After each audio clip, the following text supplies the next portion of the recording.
For you were bought at a price. Therefore glorify God in your body and in your spirit, which are God's. 1 Corinthians 6:20. Now, what I want to focus on today is price. Now, oftentimes whenever we associate the word price with anything, that implies that it has some sort of value. You buy a bag of chips at the store, it's worth $5. You buy appliances for your home because you're moving into a new apartment, they're worth a couple $100s, so on and so forth. Whenever we associate a price with anything, absolutely anything, everything with a price always has some inherent value, at least in our own perception. Now, what I want to ask you is, how do you devalue something? Simple.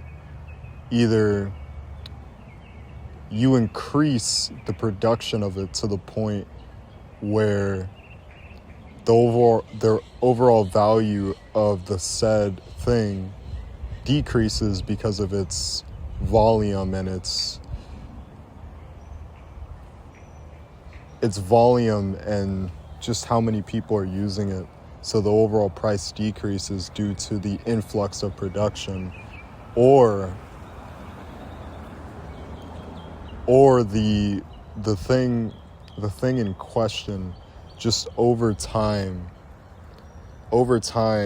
due to people just not being interested in the product anymore, it loses the value that it once had, just because people aren't as interested in it anymore.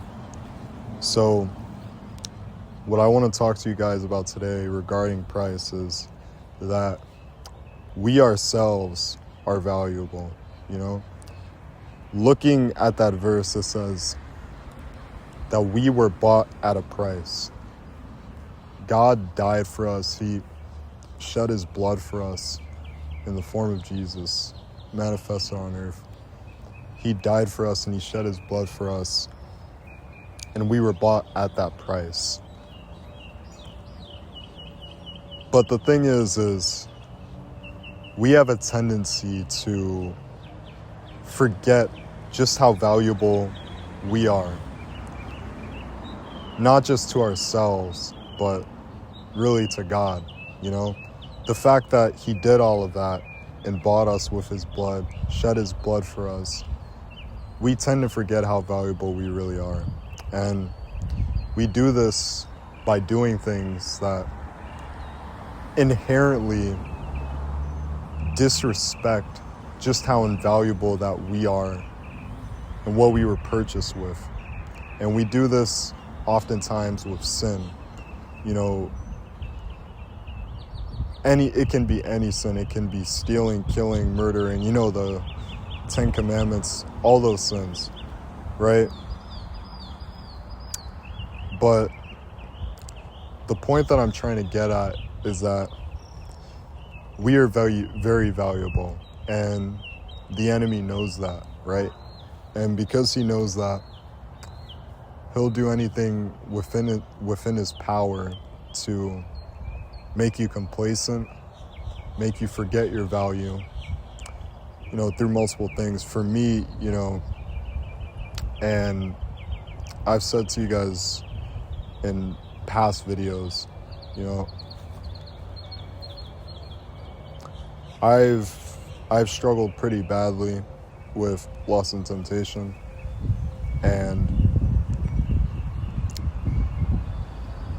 the thing is, a lot of sins, at least the way that I perceive it, a lot of sins are really just ways that the enemy can make something that is supposed to be holy into a commodity, make it lose its value, make it lose its value because of how much sin how much sin overinflates and exaggerates that holy thing.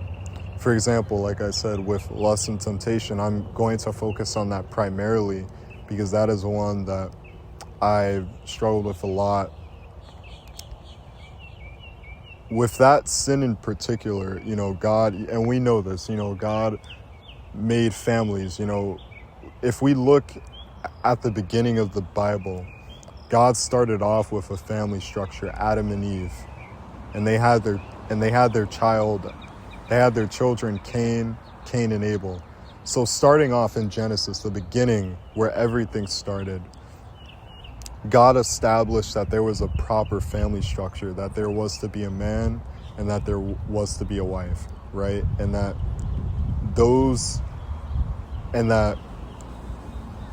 they would create children and multiply, right? The Bible says, go ye multiply, right? So when you fall into a sin, for example, like lust and temptation, you're taking what's holy, what God has made to be pure, and there's nothing wrong with it, right?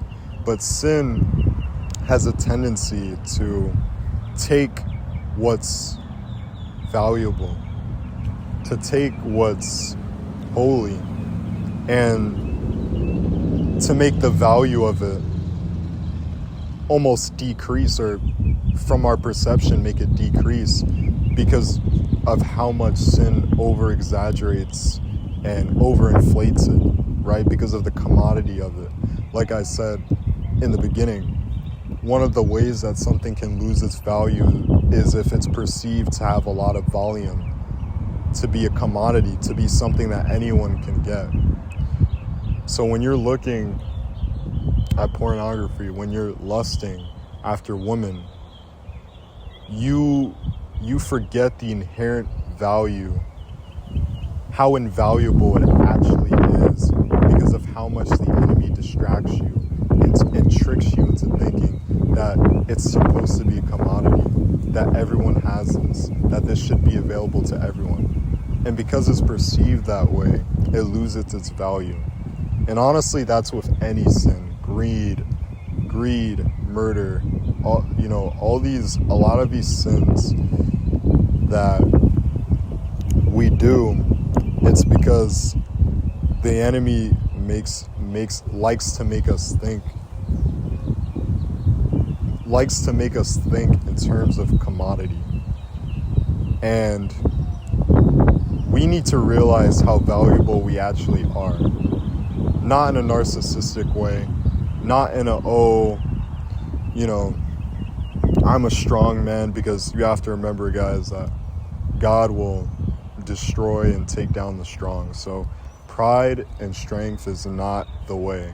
However, what I'm trying to get across to you guys is that you have to understand how valuable you are, and you have to understand that the enemy knows how valuable you are as well, right? So there's a verse in the Bible. I mean, I would say most people know this verse, but the one where it says the enemy comes to steal, kill, and destroy.